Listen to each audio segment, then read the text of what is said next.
आज जो बात मैं कहने जा रहा हूँ वह केवल उन लोगों के लिए नहीं है जिन्हें पढ़ते समय नींद आती है, बल्कि उन सब के लिए है जो अपनी जिंदगी में उठना चाहते हैं पर उठ नहीं पा रहे, जो हर रात कहते हैं कल से पढ़ूंगा, और हर सुबह वही नींद, वही सुस्ती, वही अधूरा वादा। जागना सिर्फ आंखों से नहीं, आत्मा से जरूरी है। उठने के लिए अलार्म की नहीं, मकसद की आवाज चाहिए। नींद तो हर जीव को आती है, पेड़ को भी, पत्थर को भी, पर जागता वही है जो जानता है कि उसे कहाँ पहुंचना है। अगर तेरे भीतर ज्वाला जल रही है ना, तो नींद तेरे पास आने से पहले ही जलकर राख हो जाएगी। राधा रानी का नाम लेने का मतलब क्या है? वो जागृति है, वो प्रेम है, वो भक्ति है, और जो सच्चा प्रेम करता है वो कभी आलसी नहीं होता। तू कहता है पढ़ते वक्त नींद आती है, क्यों आती है बेटा? क्योंकि तू पढ़ाई से प्रेम नहीं करता, तू सिर्फ डर से पढ़ता है, और जो डर से चलता है वो कभी दौड़ नहीं सकता। एक पल सोच, तुम्हारे पिता क्यों नहीं थकते? क्यों नहीं कहते कि आज आराम कर लेते हैं?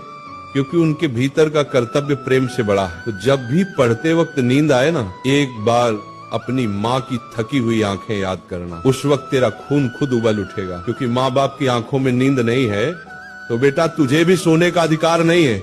नींद का इलाज दवा से नहीं, भावना से होता है। आंखों पर ठंडा पानी डाल ले, उठ बैठकर पढ़ ले, पर जब तक भीतर प्रेरणा नहीं जगेगी नींद जाएगी नहीं। ये नींद शरीर की नहीं है, ये मन की जड़ता है, आत्मा की थकावट है। इसलिए मैं कहता हूँ जब भी किताब खोले पहले मन खोले, मन से कहे हे प्रभु मुझे वह ज्योति दो जो अर्जुन को दी थी, जिसने गीता सुनी और फिर कभी थका नहीं, कभी सोया नहीं, कभी टूटा नहीं। पढ़ाई कोई काम नहीं, तपस्या है। जैसे तस्य मुनि तप करते थे ना, वो जंगल में पत्थरों पर वर्षों तक बैठे रहते थे, वैसे ही विद्यार्थी का तप है। किताबों के बीच बैठना, रातों को जगना, आंखों से आंसू गिरना, फिर भी पन्ने पलटते रहना, क्योंकि जिसने तप किया वही तेज हुआ। तेजस्वी वही बनता है जो नींद को हरा।